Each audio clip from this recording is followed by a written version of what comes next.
Hey, welcome back to Evil's Comics. This guy right here is Evil Mike, and I got a review for you today. From Image Comics, we're going to be talking about Two Graves, issue number 3. It is written by Genevieve, Valentine, art by Ming Doyle, colors by Lee Loughridge, letters by Aditya Bidikar, or Aditya Bidikar. I'm sorry if I mispronounce any of those names. I'm just horrible with names. But before we get started, please like, comment, subscribe. That does help out this channel. It's all completely free. Doesn't cost you anything. The likes, comments, the subscription, and if you hit the bell, all that's free. And don't be afraid to, comment down below. Let me know. Alright, so here we go. So the review. If you are not caught up with this book, the tag of the book couldn't be more important, and it's also I think it's also got a double meaning. But we are following Amelia here, and she is traveling with basically the Grim Reaper. You can see him in the cover, but he's kind of in shadow.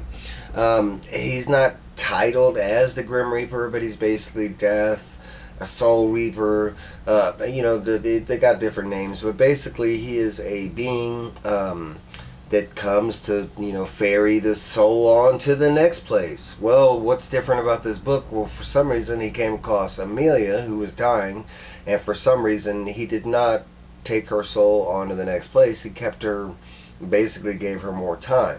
They have been traveling through different states. In the last book we did meet some other Reapers that was kind of after him / her. But we're going to get into that because that's kind of what this is about. But we are traveling, like I said, to different states. Currently they're in Colorado. On the back of every issue there is a postcard from the state they're in. This one actually says they're in Valentine, Colorado, which I don't know if that's a real place, but I'm pretty sure I can Google map it, and I don't know. But I thought that was cool that it's written by Genevieve, Valentine. Alright, so they're basically traveling through the woods. Amelia is basically, stating, hey, we're traveling through the woods trying to, ditch those, the other Soul Reapers or whatever. And their names being May, May, Indigo, and Decima. Basically states that they can find them anywhere. I mean, they're kind of like they have powers, they can travel. So that's kind of not the thing. They're there doing work just like they've shown in other issues that, someone recently passed and he's there to collect their soul and help them move on to the next place. There is a big menage about, he kind of goes into in the background, but it's all about trees and roots and how it plays into life and death, how death isn't really the last stop as far as your soul is concerned. But we get to this house in the middle of the woods where the, next person is supposed to be, and he kind of mentions that it's a good thing that the tree is growing out of the house because it means life is still around. It might not be time to finish his job, and he doesn't have all those answers when he gets there. But they basically get there, and there are ghosts and stuff inside the house, people that pass for different reasons, but not the person he's looking for. And they've shown in the previous episode, the 2 issues, that sometimes he gets there right before they die, and sometimes they're already dead when he gets there. But most of this is a conversation about hey, are we hiding? What's the story? Why are they after us? He doesn't go into all that. He doesn't go into the reason why he kept her alive, kind of thing. We do get more justification, or maybe I'm drawing a blank, but kind of the double meaning of the book. We do find out that she is trying to take her mother's ashes to, her mother's, wanted final resting place, kind of thing, and that's hence the 2 graves, Amelia and her mom. But it's also hinted at his grave too. But it's kind of the conversation about the other Soul Reapers. What was that all about? And in that issue, during that fight, there was one of the Reapers that tried to touch Amelia, and when she did, Amelia kind of gripped her back, and as you can see right there, kind of ripped her arm in 2. Basically stating that Amelia somehow is a weapon now. Maybe our death guy did not know that he had given her powers.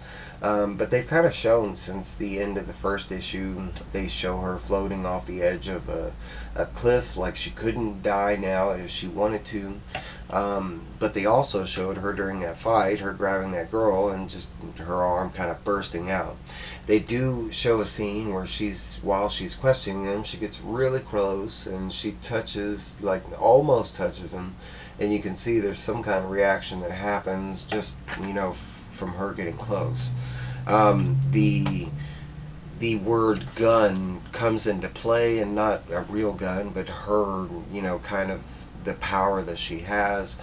And it's said both ways, him kind of explaining what she might be now, the reason why the Soul Reapers are after her, not necessarily because he's broken the rules, that could be one reason, but two, because she is now this weapon that the world has never seen before, kind of thing. Eventually, Amelia does go to sleep.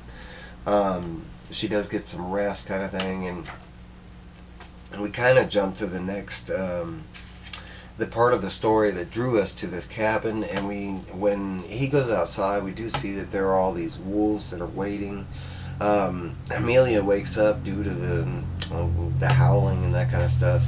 When she goes outside and she questions the wolves, and basically he explains that the wolves are going to show him where and sad to say, it's a boy, but as you can see right here, he fell down like a long hole.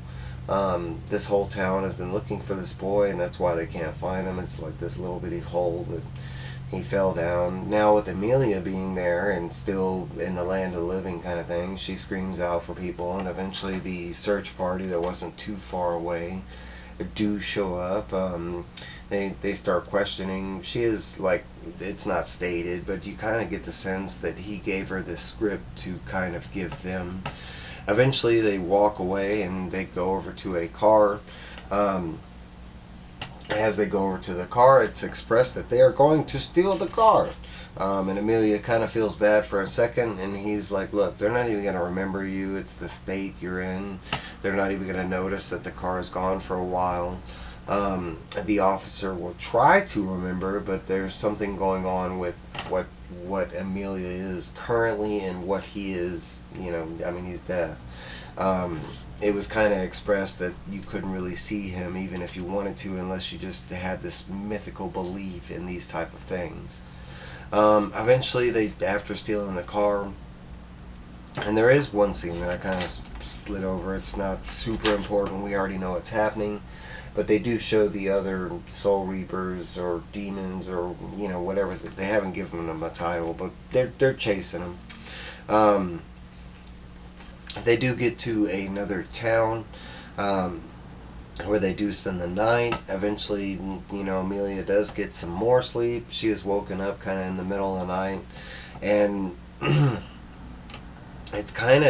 she kind of questions what's going to happen when they finally do drop off her mother's ashes. And that's kind of where this book leaves off. It's just them, nothing really gets answered at the moment. They eventually, Amelia goes back to sleep.